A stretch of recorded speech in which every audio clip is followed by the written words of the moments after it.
and he decided to move me from my seat in order to kill my visibility. He moved me to a far corner near where the chamber staff sat. And that place, the cameras hardly get there.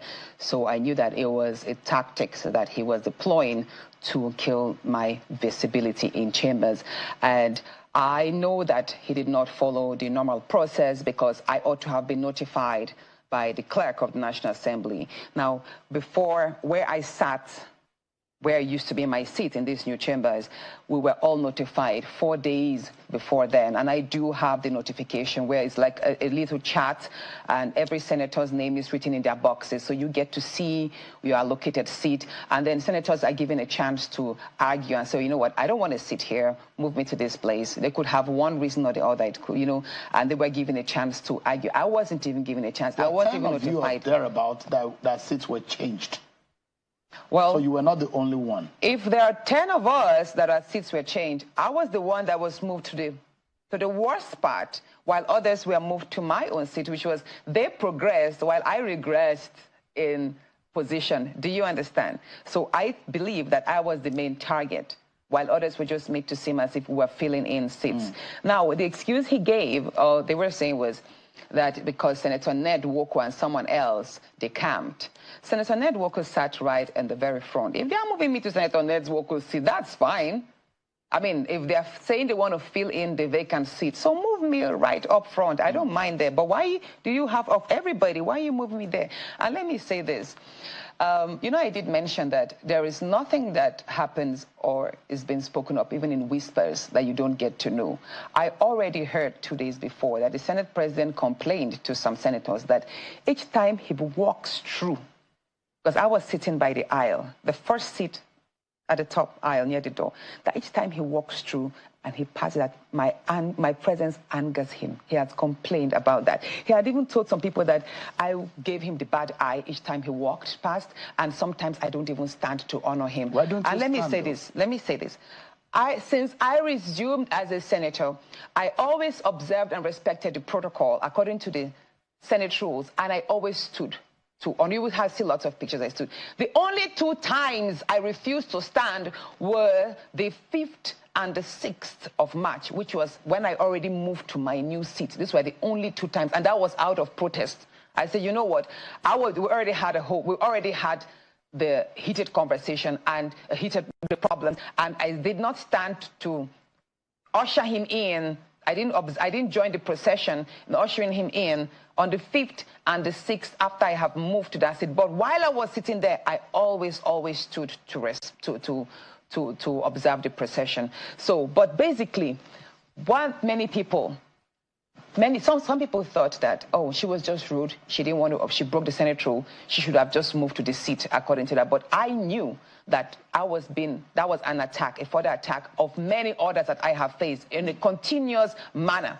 And that was why I refused to move, because I knew it was born out of malice. I perceived the Senate president was hiding under the Senate rules to exercise his vendetta on me. But you have a family relationship. Did you ever approach him to say you didn't like what was going on? Earlier point, yes, I did. That was last year. That was at the earlier part of, I said I didn't want to go specifically into that. But when the whole relationship started, when I started rejecting the advances, and I experienced the hostility, I did mention a number of times to my husband, who would then speak to him. And there was a time, we were also in London last year, January 12th. We visited him, his wife was there, and my husband was like, oh, why is it that you're a bit unfriendly to her and that she's complained? And then he right there, he was like, oh, why are you always reporting me to your husband? Why don't you tell me directly? And then when we resumed chambers, and the next time I saw him, maybe not allowing my emotions or something, and I was like, oh, dear SP, I've tried to present this a number of times. Why don't you allow me? He goes, Natasha, so you now see that no matter how many times you report to your husband, you have to meet with me. This is my space. talk to me, blah, blah, blah, make me happy and all of that. So I don't want to go into this. But the point is, I have a number of times met with people, even some senators. Did you regret telling your husband about the sexual harassment when it started? No, I didn't regret not telling him. The first thing is, a lot of women find it very difficult to speak about sexual harassment. Even women who are raped, many of them don't speak about it, and that's the worst part of it. Because there's a burden of shame that comes with speaking of sexual harassment, especially in this part of the world whereby it's a taboo for women to speak about any violation of her body or interests, you understand? As a society, we have not developed to a point whereby certain conversations are allowed. And I think probably, it doesn't mean I don't trust my husband, but I think I was looking at preserving the friendship between himself and the Senate president. I didn't family relationship is totally collapsed right now. Well, I think as for me, I don't think I would want to maintain any friendship with a person who does not respect boundaries, and I don't think we would have. They're claiming that there are no evidence, no shred of evidence that you can prove that Akpabiole harassed you sexually. Is this the court? No, not the court. Exactly. So no, let's leave that part. And I've come back to the fact that you're a lawyer. Yes, let's leave that part. At the right time, I will prevent, at the right time and in the right space, I will present the evidence that I have. But let me say this. While I was illegally suspended, I was not given a chance for the matter to be investigated. And then the committee that was set up, which was headed by Senator Neda Emaswen, they did not invite me. The first time... I mean, things that you've said. So you say, well, how long? It's not ending anytime soon. Not for Akpabiole, though. I'm also waiting for that part, the evidence part. She is a lawyer. She is self-aware. And I just strongly believe that she won't make an allegation if she doesn't have some little or evidence, so to say, to finish up this man. But the system is going to always protect Akpabiole anyway. Like, it is that rotten. Trust me. The system will keep him safe. And rather than for him to get punished for his own wrongdoing, they are going to look for lacuna.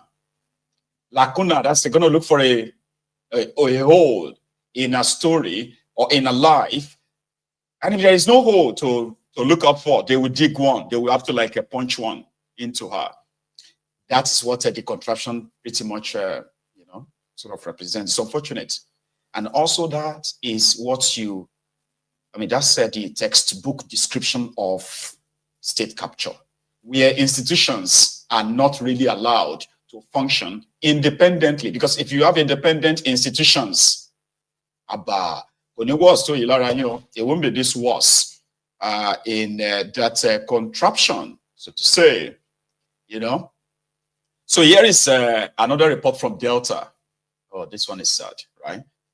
It was an unfortunate incident where an unlucky person got killed because of the greed of some few. These are not politicians. Bright, Theo Bright is the interviewer, the interrogator. Please watch this. I am SP Dafe Bright, and this is Delta State Police Command. We are presently at board camp in Akukumbo community, Oshimini, not local government area, where a site engineer, a cousin to this man who was here, workers he employed, because they saw a particular amount of money on his phone, they conspired, they murdered him, and buried him at a shallow grave just by the site. Not just did they do that, after doing that, they still remained here.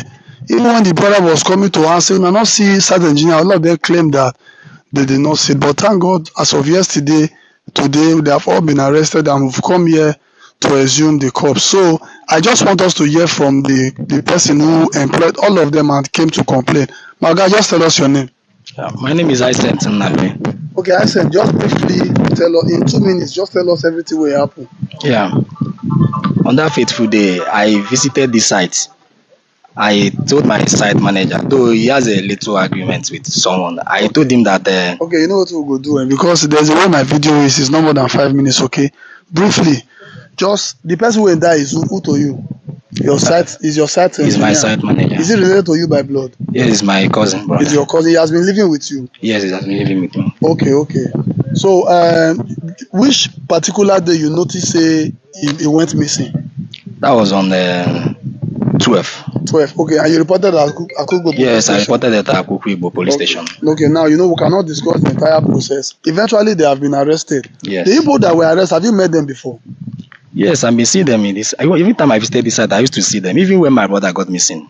Yes, I used to see them. I used to ask them.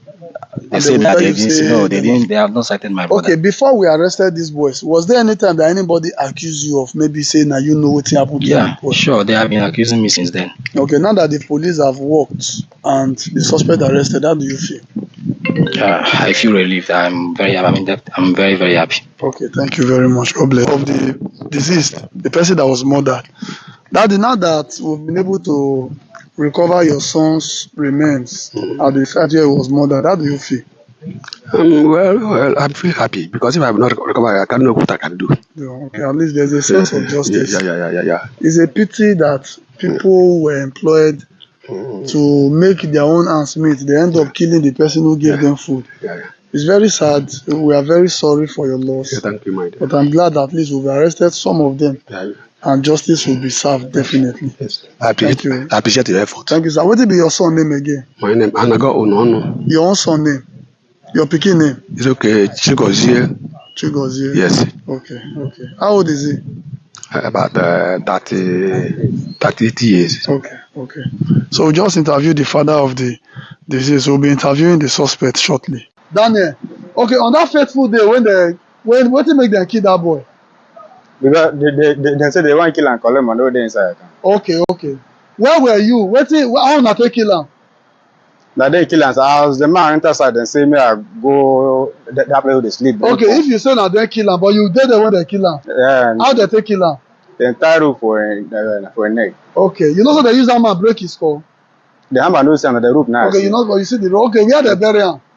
Na for fish man now they bury. Where you dey when they bury am? I dey the site. You dey the side. What's your name? Daniel. Daniel who? Oshiud. From where? Benue. Okay, who go show us where they for bury am today? Na me go show una. Now you go show us. Okay, thank you. David Tacho. David, okay, why they arrest you?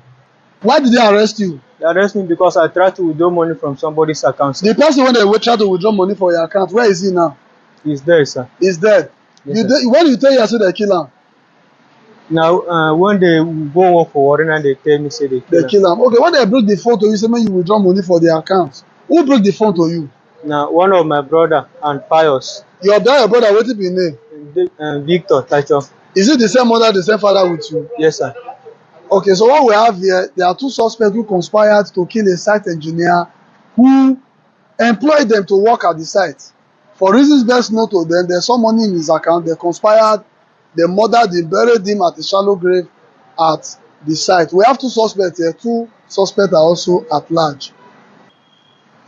This is the remains of the victim who was brutally murdered on the 10th of December 2024. If you look closely, the hammer that they used to break his head, they even buried him alongside the hammer. They also buried him with the rope that they used to tie him before killing him. This is what they call man's inhumanity to man. The only thing wrong that this victim did was that he empowered them, employed them, paid them to work for him. Lo and behold, they murdered him in cold blood. This is what? Daniel, okay, on that fateful day when what make them kill that boy? Because that happened. And it's unfortunate, though, that the young man lost his life to the greed of the people he was probably helping. I mean, the people he gave employment to. That is Nigeria, man. Dog eats dog, kind of. the people are the reflection, sorry, the criminals in charge of Nigeria, they are the reflection, true reflection of the people they are leading. Do you understand? Because the majority of these enablers themselves, these Nigerians who don't really hate corruption or all of this, right? Is to end up like these guys, you know, like one day I want to be a politician too, so that I can get away with everything, like politicians get away with anything. In Nigeria, not happen to you, to any of you.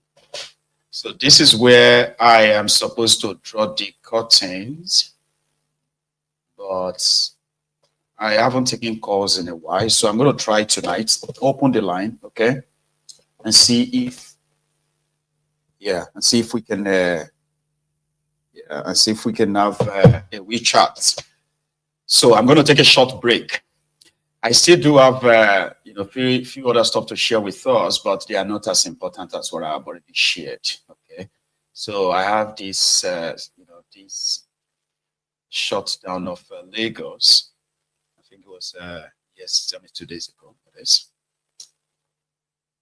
when they blocked a road that led to a total shutdown of almost half of Lagos, where people spent more than 24 hours in traffic. Probably some of you probably experienced that if you're watching me from Nigeria. If you are not, then you would never understand what it feels like. So I'll show you a bit, and if I have to show you, then I have to kind of show you the following one after that. So probably I should leave it out. And also a very quick one to say a very big thank you to my donors, as usual. I won't say that one before I kind of like go on a short break. So let me show you what I am trying to actually get few of them. Okay, so I'm trying to raise 10,000 pounds because I'm actually going to need more than that. But however, if I end up having like, let's say 8,000, 10,000 pounds, it will go a long way. Number one, I'm trying to get this. You see this camera, right? It's one wonderful piece of work that, and the lens as well, the lens. So they're kind of like one add-on, I mean, additional stuff for my work in this studio that, honestly speaking, I don't think the word of mouth can describe what I intend to achieve with that. It's going to be like from the outdoor shooting, okay? I intend to also kind of get this monster. You see this? Now, mind you, see the combination of these two, the lens and the camera is currently put at 5,700 pounds. That's a lot. That's pretty much like, how much is that? Wow. Anyway, that's more than 10 million naira, you say. Well, I'm going to get it. Then you see this one is put at, you know, 1,800 pounds. Also, it's because of what I intend to, you know, to really pursue this year. And indeed, I am grateful to everyone you who has actually reached out. So one of these days, maybe I'll be holding either of them to say, thank you, I've got it. See, I've gotten it. So to everybody who is reaching out, still kind of like adding their own widow's mite, honestly speaking, I appreciate you, like, greatly. So I'll take a short break now. And when I come back, yes, I'll take calls, and then we can call it a night. If you have to go, remember, like the broadcast. Like it, share it. But if you are still here, the number to call is right there on your screen. Use it. And we shall continue when I come back.